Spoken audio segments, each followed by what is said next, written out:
Welcome to Module 3, Chapter 9, on Industrial Symbiosis. Collaborative Sustainability in Action. In this chapter, we will explore how industrial symbiosis offers a transformative approach to sustainable industry. We will discuss how businesses can collaborate to optimize resource use, minimize waste, and generate both economic and environmental benefits. By redefining waste as a valuable input for other processes, industrial symbiosis mirrors the efficiency of natural ecosystems. We will also examine a real-world example from Kalundborg, Denmark, to see how these concepts work in practice. Throughout this chapter, you will learn about the key prerequisites for successful industrial symbiosis, such as trust, communication, proximity, and supportive policies. In this chapter, we will begin with an introduction to industrial symbiosis, explaining its definition and why it is important for sustainable industry. Next, we will discuss the conceptual foundation, focusing on the systems approach and the different types of resource exchanges that make industrial symbiosis possible. We will then examine the case study of Kalundborg, Denmark, to illustrate how symbiotic exchanges work in practice. After that, we will review the prerequisites for successful industrial symbiosis, including trust, communication, proximity, and regulatory support.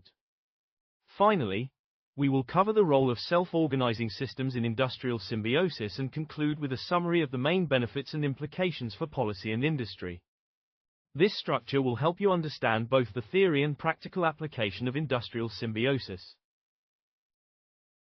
Industrial symbiosis is a transformative approach to sustainable industry that addresses resource scarcity and environmental concerns. It enables businesses to collaborate in optimizing resource use and minimizing waste by redefining waste as a valuable input for other processes, similar to how natural ecosystems function. The case study of Kalundborg, Denmark, demonstrates how industries can exchange resources to mutual benefit. Key prerequisites for industrial symbiosis include trust and communication among stakeholders. By participating in industrial symbiosis, companies can achieve economic and environmental benefits, foster a systems thinking mindset, and create opportunities for interactive learning and innovation. Industrial symbiosis represents a systems approach to resource flows, focusing on closing material and energy loops within local industrial networks. This approach encourages companies to treat waste materials and energy as valuable resources that can be shared or exchanged among different actors. By minimizing reliance on virgin materials and reducing waste generation, industrial symbiosis helps lower environmental emissions. It aligns with circular economy principles by designing out waste and keeping resources in use for as long as possible, creating a regenerative industrial ecosystem that benefits both the environment and the economy. Industrial symbiosis enhances resource efficiency by optimizing the ratio of outputs to inputs within a system. This approach sustains the relevance of virgin resources, minimizes waste, and creates closed-loop systems that mimic natural ecosystems. By promoting strategies such as minimization and recycling, and investing in resource second life applications, companies can achieve significant cost savings and reduce their environmental impact. The transformative potential of industrial symbiosis lies in its ability to decouple economic growth from resource depletion and environmental harm, supporting a more sustainable future for industry and society.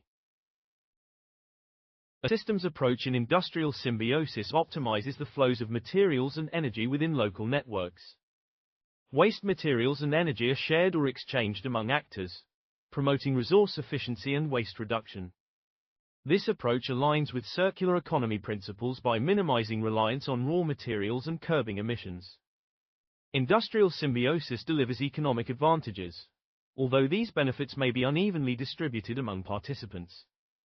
Environmental impact assessments often focus on the immediate ecosystem, but it is important to consider upstream and downstream processes to achieve significant improvements in overall environmental performance.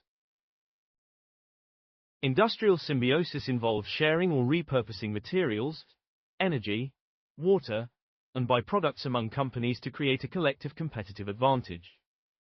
The main types of exchanges in industrial symbiosis include materials, energy, water, and byproducts. Eco-industrial parks are practical examples of this concept, enabling synergistic possibilities through geographic proximity. By-product exchange is a key mechanism, where companies use each other's byproducts instead of discarding them as waste. These exchanges help create more sustainable and efficient industrial systems. This slide illustrates how waste heat from sawmills and paper mills can be repurposed in district heating networks or office buildings, replacing oil or conserving biofuel. Outsourced boilers at paper mills demonstrate exchanges using biofuel, oil, and waste paper to generate process steam. The focus here is on transforming waste into valuable inputs, fostering resource efficiency, and advancing the circular economy principles central to industrial symbiosis. By increasing recycling of energy and materials, industries can reduce waste and improve overall sustainability. Industrial ecology fosters symbiotic relationships at various levels, especially at the interfirm level. It includes models such as eco-industrial parks, industrial ecosystems, and by-product synergies, all emphasizing resource optimization through collaboration. Examples such as water and steam exchanges highlight the transformation of waste into valuable resources, reinforcing sustainability and circularity. Industrial ecology provides the theoretical foundation for industrial symbiosis, supporting the development of more sustainable industrial systems. The Kalundborg case is a landmark example of sustainable industrial systems. It evolved from independent by-product exchanges to a sophisticated web of symbiotic interactions among 5 collocated companies and the local municipality. These participants include the Asnæs power plant, Statoil oil refinery, Novo Group biotech company, Gayprick plasterboard producer, and Soilrum soil remediation firm. The collaboration optimizes resource use, reduces waste, and creates mutual benefits through geographic proximity and shared infrastructure. Kalundborg demonstrates how industries can work together to achieve sustainability goals. The success of Kalundborg's industrial symbiosis relied on active participation from key stakeholders. The Asnæs power plant acted as a central hub, producing steam, electricity, and heat, and facilitating by-product exchanges. Wastewater and cooling water from the refinery were reused at the power plant, and industrial gypsum produced during desulfurization replaced natural gypsum in Gayprick's operations. The power plant also supplied heat to residents and steam to Novo and Statoil, while heated cooling water supported a fish farm. These exchanges highlight the importance of collaboration and proximity. Kalundborg's system involves intricate material flows, including water reuse, material substitution, and energy sharing. Wastewater and cooling water from the refinery were reused at the power plant, with cooling water serving as boiler feed and for desulfurization processes. Industrial gypsum from desulfurization replaced natural gypsum in Gayprick's operations. The co-generating power plant produced heat for the town and steam for Novo and Statoil. Solutions for groundwater scarcity evolved over decades, leading to comprehensive resource management and demonstrating the effectiveness of collaborative resource management. Kalundborg's exchanges resulted in significant environmental and economic benefits, such as water savings and reductions in carbon dioxide emissions. Environmental savings arose from direct substitution, utility sharing, and energy cascading. By 2002, over 95% of the power plant's water supply came from exchanges.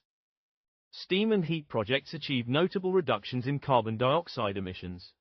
However, challenges like dependency on local demand and scalability issues were noted. The success of Kalundborg must be contextualized within broader sustainability efforts across industries. Successful industrial symbiosis relies on trust and collaboration among stakeholders, effective communication, geographical proximity, and supportive policies. Key factors include county location, regulatory support, and intermediaries. Challenges such as power imbalances can hinder progress, but successful symbiosis yields innovation and social capital gains. By fostering these prerequisites, companies can unlock the full potential of industrial symbiosis and drive sustainable resource management. Trust and collaboration are essential for industrial symbiosis.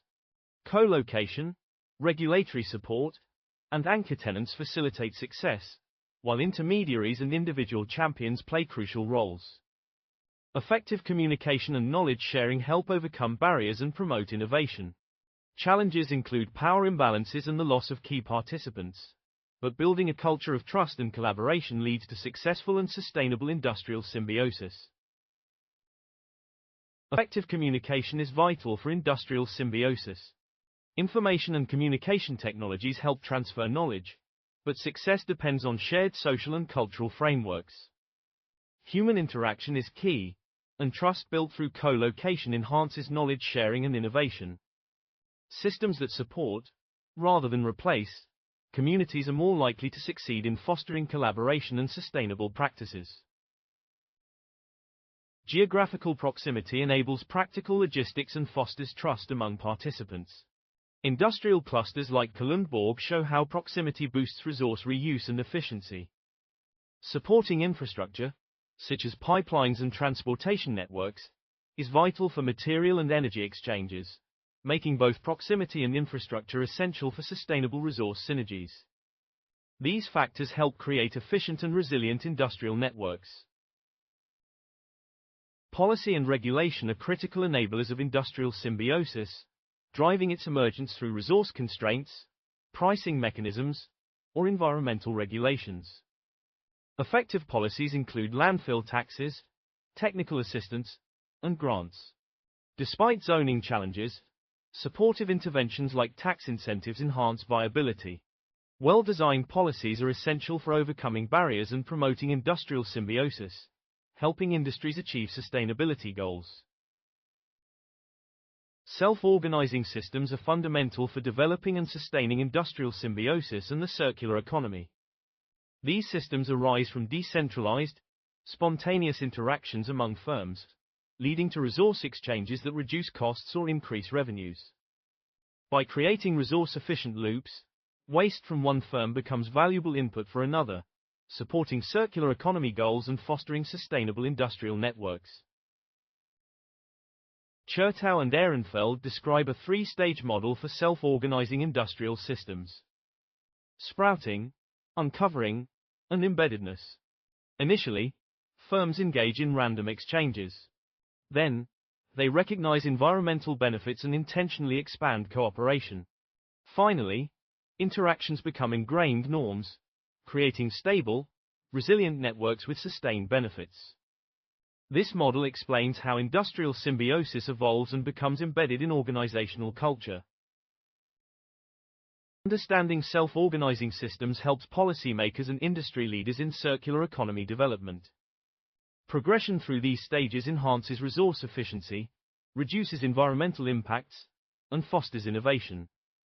This approach supports sustainable practices by encouraging natural symbiotic relationships, reducing reliance on top-down interventions, and enabling industries to adapt and thrive in a circular economy.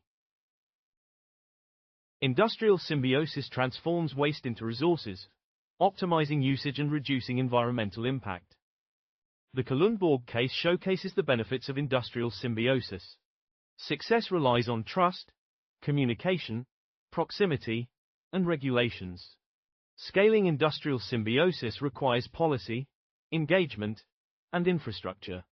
Embedding sustainability aligns incentives with responsibilities, and overcoming barriers involves fostering supportive conditions, sharing best practices, and investing in collaborative platforms. Thank you for your attention throughout Chapter 9. We have explored the concept of industrial symbiosis, its practical application in Kalundborg, and the key factors for successful implementation. We look forward to welcoming you to the next chapter.